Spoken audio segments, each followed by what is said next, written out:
Chapter 16 of Petey. "We're going to get your old friend, you moron," taunted Kenny, pointing his finger. "He's not my friend," Trevor shouted back. Kenny's laughter cackled like bursts of machine gun fire down the school hallway.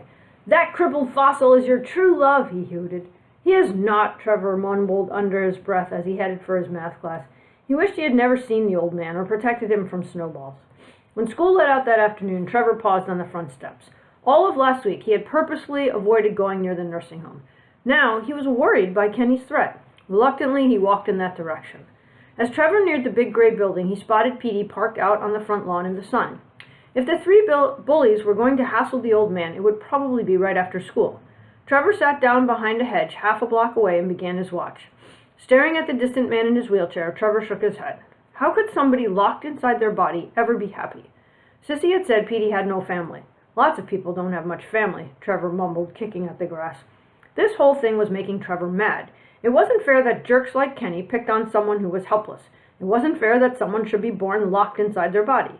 Lots of things weren't fair. It wasn't fair having to move new places every few years so his parents could get better jobs, Trevor thought. That definitely wasn't fair. Each day, Kenny kept threatening to hurt Petey, so each day Trevor sat guard after school near the nursing home.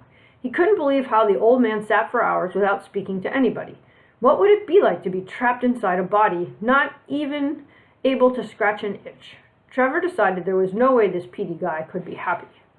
On Friday, after sitting for his normal hour near the shrub, Trevor paused before heading home. His parents wouldn't be home until much later. Maybe it wouldn't hurt just to say hello to Petey. Hesitantly, as if entering a prison, Trevor walked to Petey's side. "Hello, Petey. Do you remember me?" Startled, Petey jerked. His bent arm flailed sideways and punched Trevor squarely in the stomach. Trevor gasped. "Hey, it's just me. You remember me?" Slowly, a thin smile exposed Petey's toothless gums. I just stopped to say hello." "Aye," Petey squealed. He flopped his head sideways and motioned with his eyes down the street.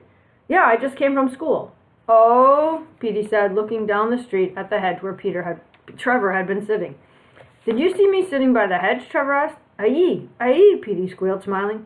"Well, what have we here?" said Sissy Michael, her sudden appearance surprising both Trevor and Petey. Once more, Petey jerked and flailed his arm. This time, Trevor jumped to keep from being hit. "Geez, you scared me," Trevor said to Sissy. "Why does Petey jerk and swing his arms when he gets surprised?" Most people have a surprise or jerk response. If I came up behind you on a dark street and said, "Boo," you would jerk, but only until your body arrested the movement. Petey can't stop the jerk. His whole body kicks, twists, or swings as far as it possibly can in any direction. Sissy eyed Trevor. "Did you come to visit Petey?" Trevor shrugged. "I was just walking by and thought I'd say hi, that's all." Petey grunted and glanced down the street toward the hedge. He jutted his chin out hard. Trevor knew he had been caught in another lie. "Well, I was sitting by that hedge for a while first." "Ah, so that's what Petey has been trying to tell me," Sissy said. "Each day this week, Petey has motioned toward the hedge before I rolled him in for supper." Trevor studied Petey. "You mean you saw me sitting there each day?" Petey nodded. "Aye." Then a puzzled look spread across his face. "Why? Why?" Trevor looked to Sissy for help. "He wants to know why." Trevor looked at Petey's intense stare. "Boy, you don't miss anything, do you?" "Oh," Petey said. "Why? Those guys that threw snowballs at you have been threatening to hurt you again, so I've just been sitting guard, that's all."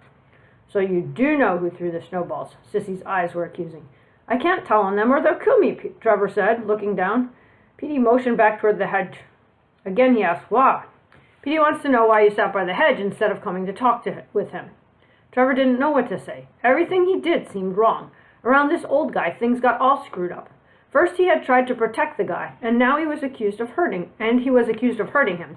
Now he had tried to guard Petey, and he felt like he had done something wrong sitting behind a hedge half a block away. Trevor was afraid to speak, fearing his next words might dig his grave deeper. "Why?" Petey demanded. Sissy's eyes held the same question. Swallowing, Trevor avoided Petey's eyes. "I was afraid of the bullies. And of Petey," he added. He glanced over at the old and twisted man. Instead of a defiant stare, Trevor found a warm, understanding nod. "Goo," Petey grunted, a smile creasing his lips. "It's good I was afraid of you?" Trevor asked. "No," Sissy said. "He means it's good you were finally honest with him." Trevor looked long and hard at Petey. "So how have you been?" Trevor asked. "Goo," grunted Petey. "Hey, Trevor, are you in a hurry?" Sissy asked. I guess not, Trevor said. My parents never get home till late. How would you like to take Petey for a walk?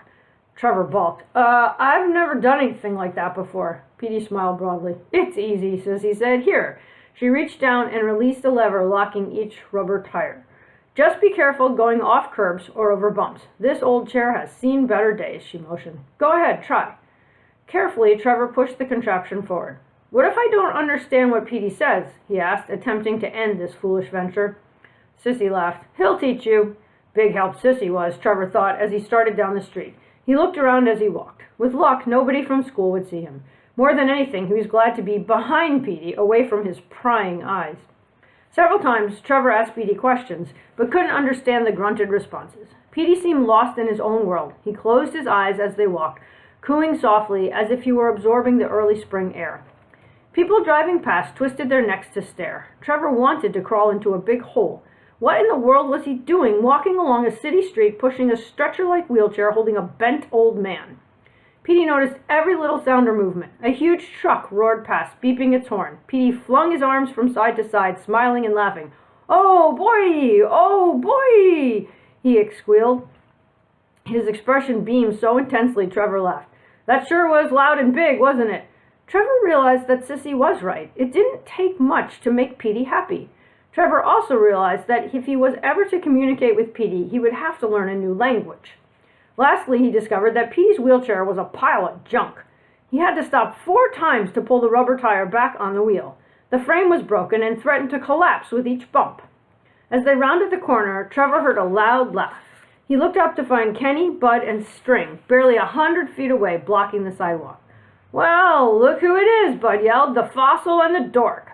Bring your old fossil friend here, String shouted. Yeah, bring him here. We didn't get to meet him the last time. Ha ha ha, Kenny cackled. Trevor considered his options. The bullies blocked the sidewalk. He could run, but that would leave Petey alone. And trying to push Petey anywhere fast in the old wheelchair was out of the question. We're in trouble, Petey, Trevor whispered.